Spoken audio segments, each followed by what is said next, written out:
கர்த்தருடைய பரிசுத்த நாமத்திற்கு மகிமை உண்டாவதாக. கிராஸ் டிவிக்கு முன்பதாய் சகோதர சகோதரிகள், சிறு பிள்ளைகள், பெரியோர்கள், இந்த நாளில் மீண்டும் வருகிற ஆண்டவராக இயேசு கிறிஸ்துவின் நாமத்தில் உங்களுக்கு நான் நன்றியை தெரிவித்துக் கொள்கிறேன். கடந்த 2 வாரமாக உங்களுடைய வாழ்க்கையில் கேட்ட சத்தியங்கள் நீங்கள் ஃபோன் பண்ணினீங்க. உங்களுடைய வாழ்க்கைக்கு நாங்கள் ஜெபித்திருக்கிறோம். உங்களுக்கு ஒரு விடுதலை கிடைச்சிருக்கும் நாங்கள் நம்புகிறோம். நிச்சயமாய் முதலாவது வாரத்தில் நமக்கு ஆண்டவர் கொடுத்த வார்த்தை எத்தனை பேர் விசுவாசித்தீங்கன்னு தெரியல. ஸ்தோத்திரம்.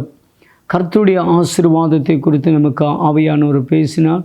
2வது வாரம் ஆவியான நம்ம தெய்வத்துடைய பலன் நமக்கு தேவை என்று பார்த்தோம். 3வது வாரம் சத்தியத்தை அறிவீர்கள், சத்தியம் உங்களை விடுதலை.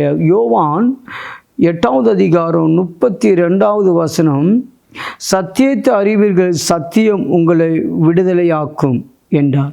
அப்போது சத்தியம், இந்த யோவான் எழுதின சுவிசேஷத்தில் இயேசு கிறிஸ்துவை குறித்து மார்க் எழுதியிருக்கிறார், மத்தேயு எழுதியிருக்கிறார், லூக்கா. ஆனால் விசேஷித்தமாய் யோவான் அப்போஸ்தலனாகிய இயேசு கிறிஸ்துவின் சிஷ்யனாக இருக்கிற யோவான் எழுதும்போது சத்தியத்தை அறிவீர்கள், சத்தியம் உங்களை விடுதலையாக்கும் என்று பார்க்கிறோம். அப்போ நானே வழியும் சத்தியம் ஜீவனுமாய் இருக்கிறேன். இயேசு கிறிஸ்து மாத்திரம் இந்த பூமியில் சத்தியமாய் இருக்கிறார். அந்த சத்தியத்தை அறியும் போது அந்த சத்தியம் நம்மளை விடுதலையாக்குறது.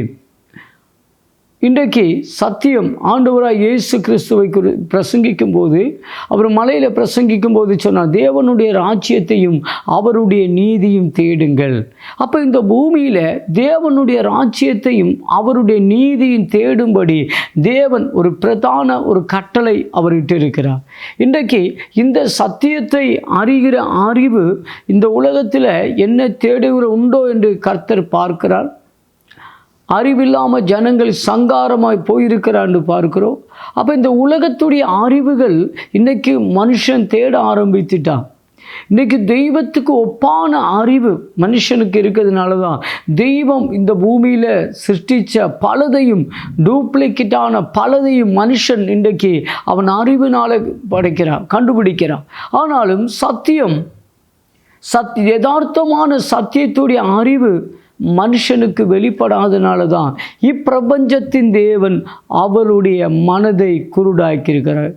அப்போது இப்பிரபஞ்சத்தின் தேவன் அவருடைய மனதை சத்தியத்தை, தெய்வத்தை அறிய விடாதபடி, தெய்வத்தை அறிந்து தெய்வத்தை போல மாறக்கூடாது என்று இப்பிரபஞ்சத்தின் பொல்லாத ஆவி தெய்வனுடைய சத்தியத்தை இன்னைக்கு மனுஷன் அறிந்து கொள்ளக்கூடாது. இன்றைக்கி உலகத்தில் எல்லாவற்றையும் மனுஷன் அறிந்து கொள்கிறான். ஆனால் தெய்வத்தை தேடுறதுக்கும் தெய்வத்தை குறித்துள்ள அறிவு மனுஷனுக்கு இன்னைக்கு சாத்தான் விட மாட்டுக்கான். நமக்கு போராட்டம் உண்டு. யாக்கோபில் ஒரு வசனம், தேவனுக்கு கீழ்ப்படிந்து சாத்தானை எதிர்த்து நில்லுங்கள்.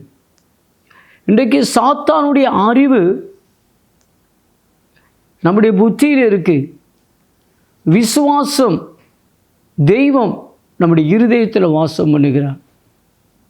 அப்போ இன்றைக்கு ஒரு மனுஷனுக்குள்ள போராட்டம் என்னென்னா, அறிவில் இந்த உலகம் ஒரு மனுஷனை தெய்வத்தை தேட விடாதபடிக்கு இன்றைக்கு பலரையும் தடை பண்ணுது.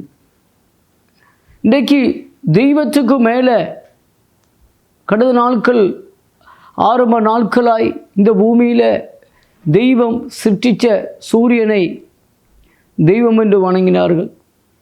அப்படி இயற்கையில் ஒன்றொன்றாய் வந்து மிருகங்களுக்கு நேரே வந்து மனுஷனுக்கு இன்னைக்கு தெய்வத்தை தேடுவதற்கும் தெய்வத்தை நேசிப்பதற்கும் இன்னைக்கு மனுஷனுக்கு அன்பு தெய்வனிடத்தில் இல்லை.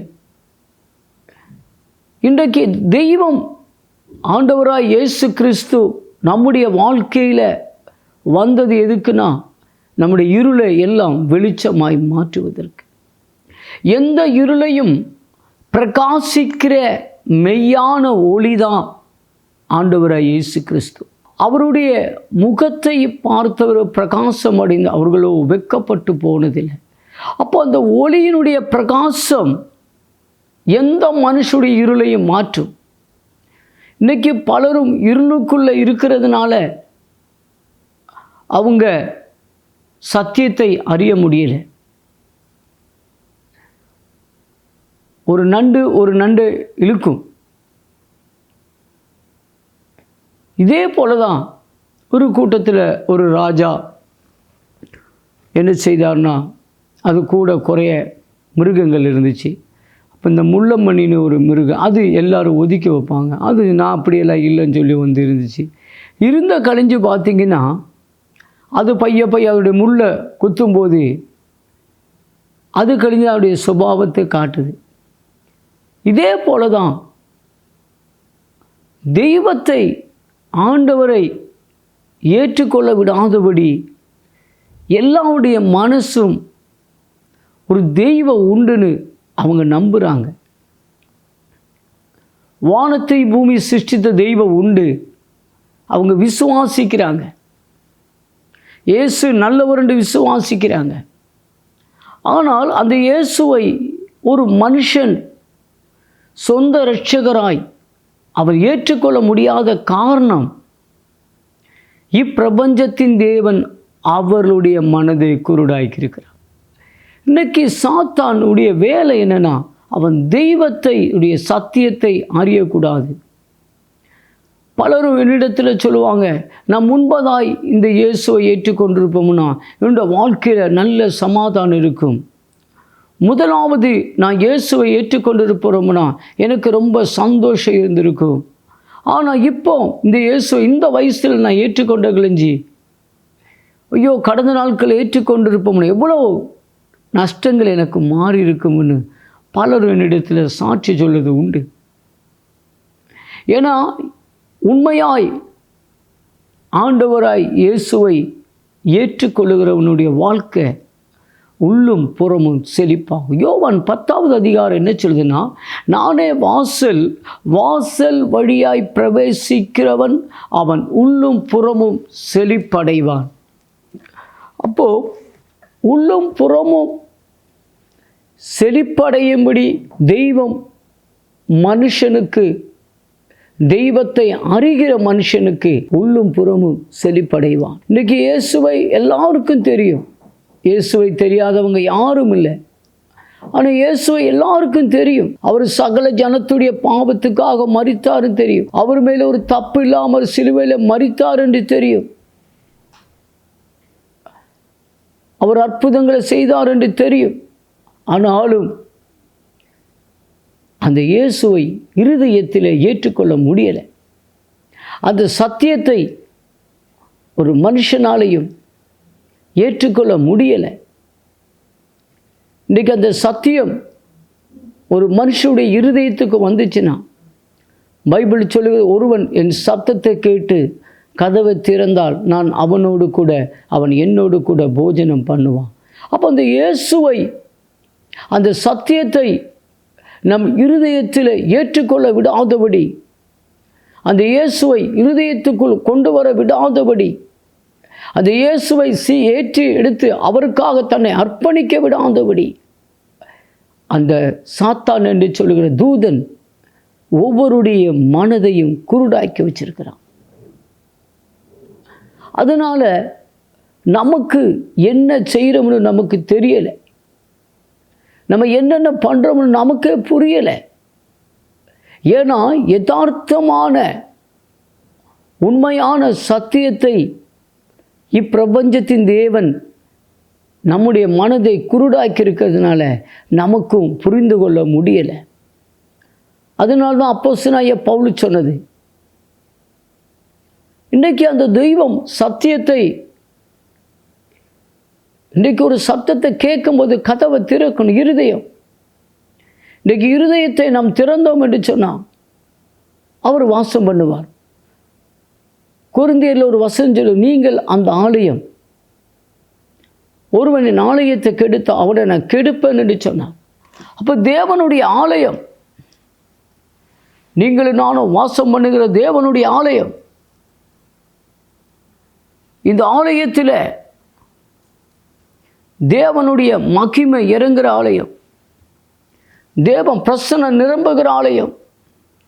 இந்த ஆலயத்தை இன்னைக்கு பலரும் அசட்டமாக எண்ணுகிறார்கள். இன்றைக்கு அநேக கிறிஸ்தவர்கள் கூட அவர்கள் இந்த தேவாலயத்தை தூஷிக்கிறார்கள்.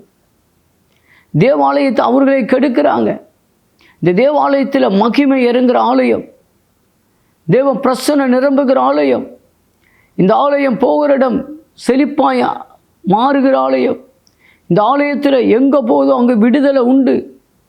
இந்த ஆலயத்துக்கு மேலே ஒரு நல்ல ஒரு எண்ணங்கள் வரமாட்டுக்கு. இந்த சத்தியம் அறிவீர்கள், சத்தியம் உங்களை விடுதலையாக்கும். இயேசு கிறிஸ்துவை முழுமையாய் அறியக்கூடிய ஒரு அறிவு நமக்கு வேணும். அவர் நமக்காக மரித்தார், அவர் நமக்காக உயிர்த்தெழுந்தார். இன்றைக்கும் அவர் நமக்காக பரிந்து பேசி கொண்டிருக்கிறார். அப்படிப்பட்ட ஒரு தெய்வத்தை சகல ஜனத்துடைய பாவத்துக்காய் மரித்த இயேசுவை சொந்த இரட்சகராய் ஏற்றெடுக்கும்படி இன்றைக்கு பலருக்கும் மனது இல்லை. அப்போஸ்தலனாகிய பவுல் ஒரு இடத்துல சொல்லுகிறார், இருளின் ராஜ்யத்திலிருந்து அன்பின் ராஜ்யத்திற்கு வரவழைத்தவரை நாங்கள் ஸ்தோத்தரிக்கிறேன். அப்போஸ்தலனாகிய பவுலுடைய ஜீவிதத்தில் ஒரு பெரிய இருளுக்குள் இருந்தார். அவர் இருள்னு சொல்லும்போது அவர் நியாயப்பிரமாணத்தை நல்லா கற்று தேறினவர். அவருடைய வேதத்தை குறித்து நல்லா தெரியும். நியாயப்பிரமாணத்தை கற்றுக்கொண்டவர். அவர் நல்ல ஒரு யூதா கோத்திரம், பென்யமின் கோத்திரம். அவர் நான் அந்த 12 கோத்திரத்தில் உள்ள ஒரு వ్యక్తి தான். அப்படிப்பட்ட ஒரு நல்ல தெய்வத்தை குறித்து அறிந்தவர் சொல்லுகிறார், நான் இருளில் இருந்தேன், என்னை வெளிச்சத்துக்கு கொண்டு வந்தார். அப்போ அவர் நியாயப்பிரமாணத்தை தெரிந்தவர், நியாயப்பிரமாணத்தை கற்றுக்கொண்டவர். இன்றைக்கு பலரும் பைபிள் நல்லா தெரியும், பைபிளை குறித்துள்ள வசனங்கள் தெரியும். ஆனால் உண்மையாய் அந்த இருளிலிருந்து வெளிச்சத்துக்கு வரல. யதார்த்தமான ஒரு மனம் திரும்புதல் இன்றைக்கி பலருக்கு இல்லை. அப்போஸ்தலனாகிய பவுலுக்கு தமஸ்குக்கு போகும்போது இயேசு தொட்டபோது அவருடைய இருதயம் தெய்வத்துக்காய் திறக்கப்பட்டது. அந்த இருதயம் திறந்த கழிஞ்ச உடனே பின்ன அவர் தெய்வ சந்நிதியிலே அதிகமாய் பிரயாசப்பட்டு அவர் புறஜாதிகளுக்குள்ளாய் ஒரு நல்ல ஒரு அப்போஸ்தலனாய்.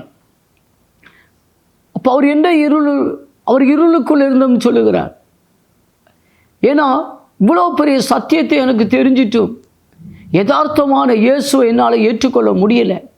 அவ்வளோ நியாயப்பிரமாணத்தை எனக்கு தெரிஞ்சும் உண்மையான இயேசு என்னால் ஏற்றுக்கொள்ள விடாதபடி என் மனசை குருடாக்குனதை என் இயேசு வந்து என் மனசை வெளிச்சமாய் மாற்றினார்.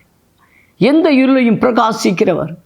அவருடைய இருதயத்தினுடைய இருளை மாற்றின போது உண்மையான இயேசுவை தமஸ்கு பட்டணத்துக்கு போகிற வழியிலே அவர் தரிசனமாய் கண்டார். ஒளியிலே தெய்வ சப்தத்தை கேட்டார். அது அவருக்கு தெரிந்தது. அப்போ அவ்வளோ நாள் ஏறக்குறை 30 வருஷங்கள் அவர் இருளுடைய வாழ்க்கை வாழ்ந்தது. அவர் சொல்லுகிறார், என்னை அன்பின் ராஜ்யத்துக்கு கொண்டு வந்தவரே. இன்றைக்கு உங்களுடைய வாழ்க்கையில் இயேசுவை அநேகருக்கு தெரியும், பைபிள் படிக்கிறாங்க, ஜெபிக்கிறோம். ஆனால் உண்மையாய் நம்முடைய வாழ்க்கையுடைய இருளை மாற்றி நம்முடைய இருதயத்துடைய வாசல் இயேசுவுக்காய் திறந்திருக்கா? இந்த உலகத்துக்காக இருதயம் வாசல் திறக்கப்படுது, பாவத்துக்காய் இருதயம் வாசல் திறக்கப்படுது, அக்கிரமத்துக்காய் வாசல் திறக்கப்படுது, யதார்த்தமான தெய்வத்துக்காய் இந்த இருதயம் திறக்கப்படணும். இந்த இருதயம் திறக்கப்பட்டுச்சுன்னா அந்த இருதயம் உங்களை விடுதலையாக்கும். அந்த இருதயத்துக்குள்ளே இயேசு வந்தா உங்கள் எந்த இருளையும் மாற்ற முடியும். இன்றைக்கி பலரையும் இயேசுவை இருதயத்துக்குள்ளே வரவிடாதபடி சில செருப்புகளை வாசப்படியில் போடுறது போல இயேசு எல்லாம் வேணும், இருதயத்துக்குள்ளே வர வேண்டாம், அற்புதம் நடக்கணும் போதும், அதிசயம் நடக்கணும் போதும். ஆனால் உண்மையாக இயேசுவை ஏற்றுக்கொள்ள இருதயம் விட மாட்டுக்கு. ஏன்னா உலகத்துக்குள்ள இருதயம் கிடக்கு. இன்றைக்கு இருதயம் உலகத்துள்ள கிடக்கிறதுனால இருதயம் தெய்வத்தை தேட முடியலை. இந்த இருதயை குறித்து பார்க்கும் வஞ்சக இருதயம், கேடு உள்ளது, பொல்லாது நிறைந்த இருதயம் என்று பலவித இருதயத்தை குறித்து பரிசுத்த வேதாகமம் சொல்லுகிறது. அப்படிப்பட்ட இருதயங்களை இப்பிரபஞ்சத்து தேவன் அப்படிப்பட்ட இருதயங்களை வச்சு இயேசுவை அந்த இருதயத்துக்குள்ள வரவிடாதபடி. ஆனால் இயேசு சொல்லுகிறார், நீ தட்டு, நான் வாரேன். ஒருவன் சத்தத்தை கேட்டு கதவை திற, நான் வாரேன். இன்றைக்கு பலர் இருதயத்துக்குள்ள இயேசுவை வேண்டாம். ஏன்னா எனக்கு இயேசுவை அற்புதம் போதும், இயேசுவிடம் அந்த அதிசயம் போதும். அதனால் நம்முடைய ஜீவிதங்களிலே பிறவி குருடன் பார்வடைந்தாங்க, பலரும் பார்வடைந்தவர்களாக பலரும் இருந்தாங்க. ஆனால் அற்புதங்களினால அவர்கள் கடைசி வரை இயேசுவுக்குள்ளே நிலைச்சு நிற்க முடியலை. இருதயம் திறந்தவர்கள் தெய்வத்துக்காக நிற்கிறாங்க. இருதயத்தை திறந்து கொடுத்தவங்களுடைய வாழ்க்கையில் கடைசி வரை தெய்வத்துக்காக நின்னாங்க. இருதயத்தை திறந்து கொடுக்காத அற்புதங்கள் நடந்தவங்க ஒருத்தரும் கர்த்தரை பின்தொடர்ந்து வரல. இருதயத்தை திறந்து கொடுத்தவங்களுடைய வாழ்க்கையில் இயேசுடைய சத்தியத்தை அறிந்து அவங்களுடைய சாப கட்டுகள், பாவ கட்டுகள், அக்கிரம கட்டுகள், பாரம்பரிய கட்டுகள் இருந்து அவங்க விடுதலை ஆயிட்டாங்க. அந்த சத்தியத்தை இருதயத்தில் ஏற்றுக்கொள்ளாதவங்க இன்றைக்கி பாரம்பரிய பிடியில், சாபத்துடைய பிடியில், பாவத்துடைய பிடியில் கிடந்து சிக்கி கிடக்கிற ஒவ்வொருவரையும் இயேசு இன்றைக்கு அந்த சத்தியம் உங்கள் இருதயத்தில் வந்து அந்த சத்தியத்தை, ஆண்டவரே நான் பாவி என்று சொல்லி என்னை ஏற்று, ஆண்டவரே உண்மை சொந்த ரட்சகரான ஏற்றெடுக்கிறேன்னு சொல்லும்போது, உங்கள் இருதயத்தை திறக்கும் போது, உங்கள் இருதயத்தில் இருக்கிற இதுவரை உங்கள் இருதயத்தை கடினப்படுத்தி வச்ச இப்பிரபஞ்சத்தின் பொல்லாத ஆவியை இயேசுவின் நாமத்தில் இன்றைக்கு விடுவிக்க அவர் வல்லவராய் இருக்கிறார். எத்தனை பேர் விசுவாசிக்கிறீங்க? அந்த தேவனை விடுவிக்க வல்லவர். அந்த சத்தியத்தை அறிந்தபோது, அந்த சத்தியம் இன்றைக்கு நீ உயர்த்தினது, அந்த சத்தியம் நீ கனப்படுத்தினது, அந்த சத்தியம் நீ இன்றைக்கி இதுவரை நிலைத்து நிற்க வச்சு கிறிஸ்துவ தோட்டத்துக்குள்ளாய் ஏறக்குறைய 10-25 வருஷம் அந்த சத்தியத்தை அறிந்தது நிமித்தம் அவருடைய தோட்டத்தில் ஒரு வேலைக்காரனாய் இன்றைக்கு கர்த்தர் அடியை நியமித்திருக்கிறார். அந்த சத்திய வாழ்க்கையில் ஒரு வெளிச்சம் தந்தது, சாபத்தில் ஒரு வெளிச்சம் தந்தது, பாவத்திலிருந்து ஒரு வெளிச்சம் தந்தது, பாரம்பரியத்திலிருந்து ஒரு வெளிச்சம் தந்தது.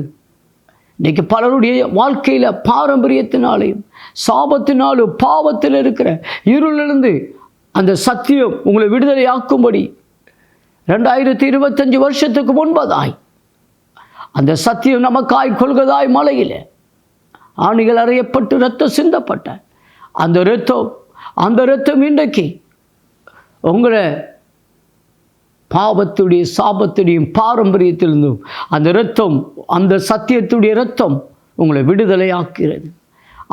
அந்த சத்தியத்தை நீங்கள் அறிந்து கொள்ளும் போது, அது இயேசுவை ஏற்றெடுக்கும் பொழுது, யதார்த்தமாய் பட்டத்துடைய ஸ்திரியை எல்லாரும் கல்லெறி, நீங்கள் உங்களுக்குள்ளே யார் பாவம் செய்யாத கல்லெறிய சொன்னார்? யாரும் செய்யலை. அவங்க புறமான சத்தியத்தில் நிலைச்சு நின்றாங்க. ஆனால் இருதயத்திலேயோ அவனுடைய சாபங்களும் பாரம்பரியமும் அவங்களை விட்டு பின்மாறலை. வெளித்தோட்டத்தில் இன்றைக்கி பலரும் நம்ம நல்லவரை போல இருக்கலாம். ஆனால் இருதயத்துக்குள்ளேயோ பல பாவ பிடியிலையும் சாப பிடியிலையும் பாரம்பரிய பிடியில் கிடந்து சிக்குண்டு யார் என்னை விடுவிப்பா, யார் என்னை ரட்சிப்பா? ராத்திரி வேளையில் பாவத்தின் அக்கிரமத்தின் பிடியில் கிடந்து, சாப பிடியில் கிடந்து, தரித்திரத்துடைய பிடியில் கிடந்து, வியாதி பிடியில் கிடந்து என்னை யார் என்னை ரட்சிப்பா? பெதெஸ்தா குளத்தில் 38 வருஷமாய் கிடந்தது போல, கன்னரசு தேசத்தில் சுடுகாடுக்குள்ளே கிடந்தது போல, கல்லறை தோட்டத்துக்குள்ளே கிடந்தது போல, பலரும் ஊனும் உறக்கம் இல்லாதபடி இயேசுவை அறியாத சூழ்நிலையில் இன்றைக்கும் ராத்திரி எனக்கு தூக்கம் இல்லை, பலவித பாரங்கள். இப்படிப்பட்ட எந்த ஒரு விஷயங்களையும் நீங்கள் இருப்பீங்கன்னா அந்த இயேசு உங்களை ரட்சிக்க வல்லவராக இருக்கிறார். அந்த சத்தியம் உங்களை விடுதலை ஆக்கும். இன்றைக்கு அந்த சத்தியம் என்னை விடுதலை ஆக்கும். தாவீதின் குமாரனே, உமக்கு சித்தமான எனக்கு மனம் இறங்கும். தேவன் சித்தமுடி சுத்தமாகும். இந்த சத்தியம் உடைய பார்வையை கொடுக்க ஆரம்பித்தது. இன்றைக்கு அந்த சத்தியம், இன்றைக்கும் ஜீவனோடு கூட இருக்க அந்த சத்தியத்தை நீங்கள் ஏற்றெடுப்பீர்களா? அந்த சத்தியம் உங்களை வெளிச்சமாய் மாற்றும். அந்த சத்தியம் உங்களுக்கு ஒரு முன்மாதிரியை தரும். இதனால் எத்தனை பேர் விசுவாசிக்கிறீங்க? அந்த சத்தியனை மாற்றும். நம்முடைய கண்களை மூடுவோமா? அந்த சத்தியனுடைய வெளிச்சத்தை தரும். அந்த சத்தியனுக்கு சமாதானம் தரும். எந்த இருளையும் பிரகாசிக்கிற மெய்யான ஒளி. எந்த பாவத்தின், அக்கிரமத்தின், சாபத்திலையும், வியாதியிலையும் பிடியில கிடந்து எனக்கு ஒரு விடுதலை என்றே இல்லைன்னு, இயேசுவே நான் ஒரு பாவி, அன்றைக்கு பவுலை தொட்டது போல இந்த டிவிக்கு முன்பதாய் பலரும் ஆண்டவரே ஒரு சத்தியத்துக்குள்ள நிற்க விடாதபடி கரங்கள், அநேக கரங்கள் இருக்கிறாங்க. அதை கர்த்தர் இன்றைக்கு விடுவியும். இயேசு கிறிஸ்துவை பாரம்பரிய சாப கட்டு விடுவிக்க உம்மாலே கூடும். இயேசுவின் நாமத்துமே கர்த்தாவை இதனால் ஒப்பு கொடுக்கிறோம். கர்த்தர் ஆசீர்வதிங்க. இயேசுவின் நாமத்துமே அப்படி ஜெபிக்கிறோம் நல்ல பிதாவே. ஆமென். கண்டிப்பாக சத்திய அறிவே சத்தியம் உங்களை விடுதலையாக்கும்.